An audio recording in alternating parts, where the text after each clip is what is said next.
Well, chances are most high school students are not thinking about their financial future. They're good at spending money, but not really saving it. As parents, though, now is the time to get them to start thinking about their financial success.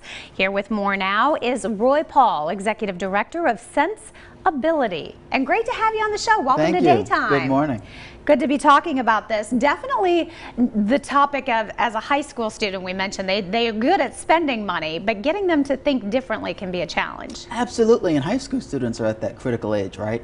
Many of them getting their first jobs, they're thinking about college, hopefully, and what they want to do with their futures, and they say, well, what do I do? What do I start? And for a lot of them, they come from low-income families. They're not talking about money at home or good money management skills, so that's what we do at Sense-Ability.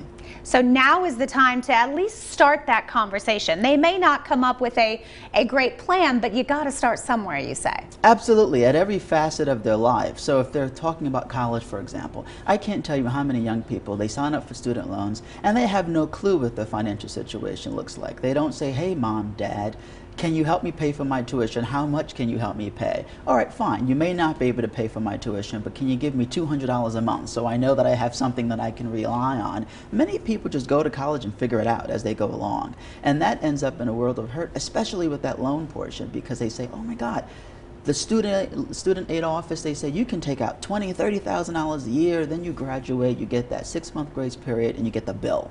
And it's sticker shock. You go, holy crap, I didn't know it was going to cost this much. No one said, hey, John, before you sign on this loan, know that you're going to pay back $1,000 a month when you graduate.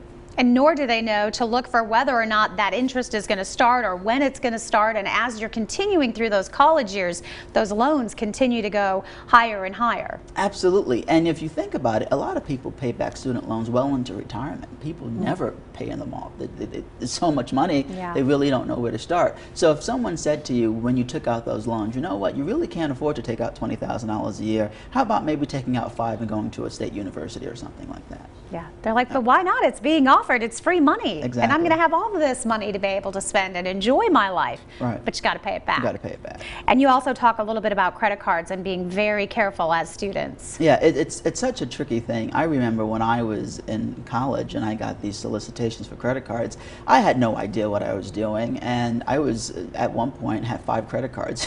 You know, I was like, what did I do? What, this one's not working? How did I get on one. these cards? Yeah. And I told my mother, she said, why didn't you tell me? And it's such a relatable topic because a lot of people just don't talk about it. You fill out the paperwork, you mail it in, you get the cards, and you don't say, hey, I got this piece of plastic. But it's something that's really critical because if you mess up your credit card rating, it takes you up to 7 years to figure it out how to fix it. So it can really damage you for the long term if you don't pay attention to it. And if you try to get a student loan in the future or a home mortgage loan or a car loan, those things can really affect your ability to do that. Yeah, absolutely. And you also mentioned too, trying to develop a budget and then create that good credit report. Yeah, I love the 50-30-20 rule. When you get a check, people always say, well, what do I do with it? How do I budget this?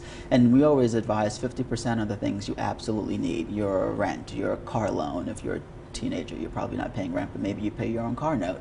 30% on the things you want, going out for vacations, going out to hang with your friends, and then saving 20%. Whenever you get a check, take 20% and don't touch it. All right, and you've got a great website, lots of information that people can go to get this conversation started. Yeah, and we have a curriculum. If school districts, nonprofits want it for free, we don't charge anything, we give it to you for free.